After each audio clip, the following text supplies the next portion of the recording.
Ever pondered how Robert Owen, a Welsh textile manufacturer, left an indelible mark on society? Born in 1771 in Newtown, Wales, Owen's humble beginnings saw him climb the ranks of the textile industry, eventually managing the New Lanark mills in Scotland. But Owen was no ordinary industrialist. He envisioned a more humane industry, one that respected the rights and well-being of its workers. At New Lanark, Owen introduced progressive labor policies that were revolutionary for the time. He reduced working hours, improved working conditions, and most notably, abolished child labor. Owen's philosophy was simple: treat workers well, and they will work well for you. His reforms turned New Lanark into a model of industrial harmony, a beacon in an era of bleak working conditions. Owen's forward-thinking approach at New Lanark was just the beginning of his remarkable journey.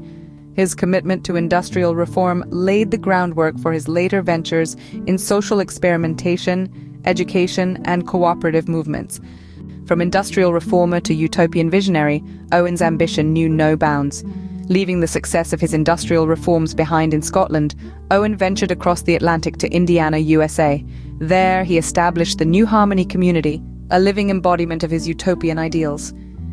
Owen envisioned New Harmony as a society where cooperation and equality reigned supreme. In this community, every individual, regardless of age or gender, was to contribute to the common good and, in return, have their needs met. This bold social experiment, however, was not without its challenges. In fact, New Harmony's dream was short-lived. The community struggled with issues of governance, organization, and the practicalities of communal living. Just 2 years after its founding, New Harmony dissolved, marking the end of Owen's utopian experiment. Despite New Harmony's failure, Owen's utopian ideals continued to inspire future generations.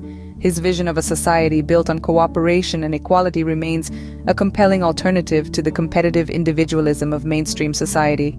Beyond industrial reform, Owen also revolutionized education and societal norms. He championed the idea of socialism long before the term was coined, critiquing the harsh realities of industrial capitalism. Owen believed in a society where cooperation, not competition, was key, where everyone had equal access to resources and opportunities. His radical ideas didn't stop there. Owen was a pioneer in educational reform. He saw education as a powerful tool for social progress, not just for the privileged few, but for everyone. He established what we now call infant schools, where children could learn in a nurturing environment, free from the harsh discipline of the times. Owen's belief was that education should be about growth and development, not mere rote learning.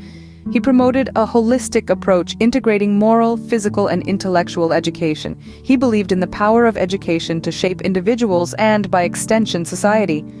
Owen's educational reforms and socialist philosophy are still relevant in today's discourses. Robert Owen's impact extends beyond his lifetime, influencing numerous social movements. His belief in the power of cooperation led to the birth of cooperative movements and the development of worker-owned enterprises. Owen's vision was a world where every worker had a stake in their labor, fostering a sense of community and shared responsibility. But his influence didn't stop at economic reform. Owen was also a vocal advocate for gender equality. He championed equal pay for equal work and opportunities for women in leadership roles, ideas that were revolutionary in his time, and his reach was truly global. From Europe to North America, Owen's ideas inspired socialists, reformers, and activists. His vision of a more equitable society resonated across borders, sparking movements that sought to challenge the status quo and pave the way for social reform. Robert Owen, a man ahead of his time, whose legacy continues to shape our societies.